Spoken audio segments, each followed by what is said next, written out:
High বন্ধুরা, part day ফুটবলে আমাদের স্বাগত। বন্ধুরা নিয়ে চলুন তোমার জন্য আমার ডেইলি আপডেট। তা বন্ধুরা শুরু করার আগে প্রথমত একটা কথা বলবে, যারা আমার চ্যানেলে প্রথমবার এসে অবশ্যই চ্যানেলে সাবস্ক্রাইব করে নিও আর লাইক কমেন্ট শেয়ার করতে দেখবো না। তা বন্ধুরা মূল আলোচনা শুরু করার আগে আরও একটা কথা বলবো। আমার এই যে চ্যানেলটা তোমরা এখন যেটা ভিডিও পাচ্ছ বন্ধুরা, পার্ট ডে ফুটবল নিউজ, এই চ্যানেলের সেম নাম দিয়ে আমি আরও একটা চ্যানেল খুলেছি, পার্ট ডে ফুটবল নিউজ। তার কারণ একটাই বন্ধুরা, যে আমার এই চ্যানেলটায় কিন্তু একটা কপিরাইট স্ট্রাইক এসছে। জানি না কে দিয়েছে বা কেন দিয়েছে, যাই হোক পরপর 3টে কপিরাইট স্ট্রাইক মেরেছে, যার কারণে চ্যানেলটি হয়তো আর 5 দিন পর সাসপেন্ড হয়ে যাবে। সেই কারণে আমি নতুন একটা এই পার্ট ডে ফুটবল নিউজ নাম দিয়েই চ্যানেল খুলেছি। যারা তোমরা আমার এই চ্যানেলে প্রতিনিয়ত ভিডিও দেখো, প্রতিনিয়ত ভিডিও দেখতে পছন্দ করো, আমাকে ভালোবাসো, তারা অবশ্যই আমার ওই নেক্সট চ্যানেলে কিন্তু গিয়ে তোমরা চ্যানেলটি সাবস্ক্রাইব করে রাখো। কারণ হয়তো আমি 4-5 দিন এই চ্যানেলে ভিডিও দেবো ঠিকই, যতদিন না সাসপেন্ড হচ্ছে, তারপরে কিন্তু আমি ওই চ্যানেলেই ভিডিও দেওয়া শুরু করব। এবং এখনও তোমরা ওই চ্যানেলেই ভিডিও পাবে, সেম ভিডিও কিন্তু তোমরা ওই চ্যানেলেও পেয়ে যাবে।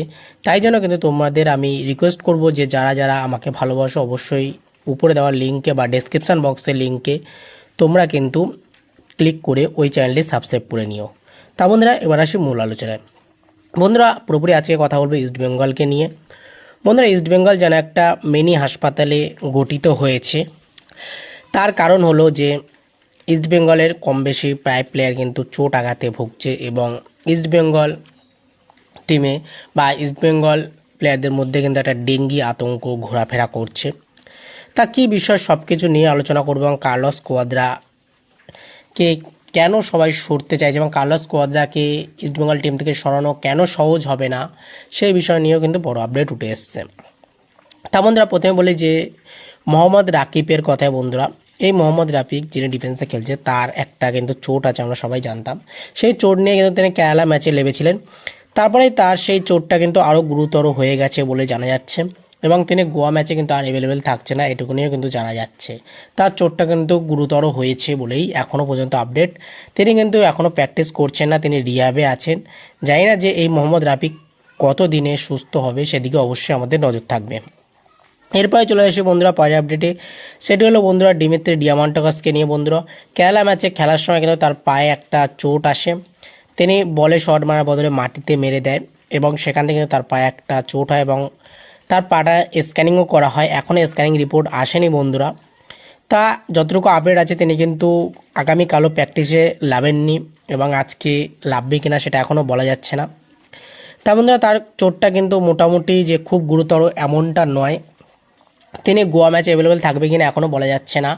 তিনি গোয়া ম্যাচে যদি অ্যাভেলেবেল নাই থাকে, তাহলে আমরা আপ ফ্রন্টে কাকে দেখব বা স্ট্রাইকার পজিশনে কাকে দেখব। ক্রিস্টিয়ান সিলভা তো 90 মিনিট মতো খেলার সময় নেই, মানে তার সেই ফিটনেসটা নেই। এবং বন্ধুরা তার হয়তো আমরা সেই জায়গায় দেখতে পাই ডেভিড লালসাঙ্গাকে। এবার দেখা যাক সেইটা কতটা, মানে সেই ডেভিড লালসাঙ্গাকে লাভায় কিনা কার্লোস কোয়াদ্রা, সেদিকে অবশ্যই আমাদের নজর থাকবে। এরপর চলে আসি পরের আপডেটে বন্ধুরা, সেটা হলো সাউল ক্রেসপোকে নিয়ে। বন্ধুরা সাউল ক্রেসপো কিন্তু ডেঙ্গি জ্বরে আক্রান্ত হয়েছে, এবং এই ডেঙ্গি জ্বর কিন্তু পুরোপুরি ইস্টবেঙ্গল ক্লাবে, পুরো ইস্টবেঙ্গল টিমের ভিতরে একটা আতঙ্ক ছড়িয়েছে। যতটুকু জানা যাচ্ছে যে তিনি কিন্তু গোয়া ম্যাচে অ্যাভেলেবেল নাও থাকতে পারে কি 100-এর ভিতরে 90% অ্যাভেলেবেল নাই থাকবে, এরকমই সম্ভাবনা। কারণ ডেঙ্গি আক্রান্ত, যেহেতু ডেঙ্গি আক্রান্ত হলে তোমরা সবাই জানো যে শরীরটা খুবই ক্লান্ত থাকে, শরীরে কোনো জোর পাওয়া যায় না। সেখান থেকে তিনি 90 মিনিট ছোটা বা 70 মিনিট ছোটার মতো তার পরিস্থিতি থাকবে কিনা, সেদিকে কেউ এখনও বলতে পারছে না। অবশ্যই সেদিকে আমাদের নজর থাকবে। তো আমাদের আশা করছি সাউল ক্রেসপোকেও কিন্তু আমরা গোয়া ম্যাচে অ্যাভেলেবেল থাকতে দেখতে পারবো না। তাহলে কিন্তু বলা যায় ইস্টবেঙ্গল টিমের জন্য এটা একটা বড় ধাক্কার বিষয় হতে চলেছে। আর বন্ধুরা যদি কার্লোস কোয়াদ্রা নিয়ে কথা বলি, যে কার্লোস কোয়াদ্রাকে কেন ছাড়া সহজ হবে না, তা বন্ধুরা কার্লোস কোয়াদ্রাকে যদি ইস্টবেঙ্গল টিম ছাড়তে চায়, তাহলে কিন্তু একটা মোটা টাকা জরিমানা দিতে হতে পারে ইস্টবেঙ্গল ম্যানেজমেন্টকে। সেই কারণে কিন্তু ইস্টবেঙ্গল ম্যানেজমেন্ট কোনোভাবে কার্লোস কোয়াদ্রাকে ছাড়তেও এখন রাজি হচ্ছে না।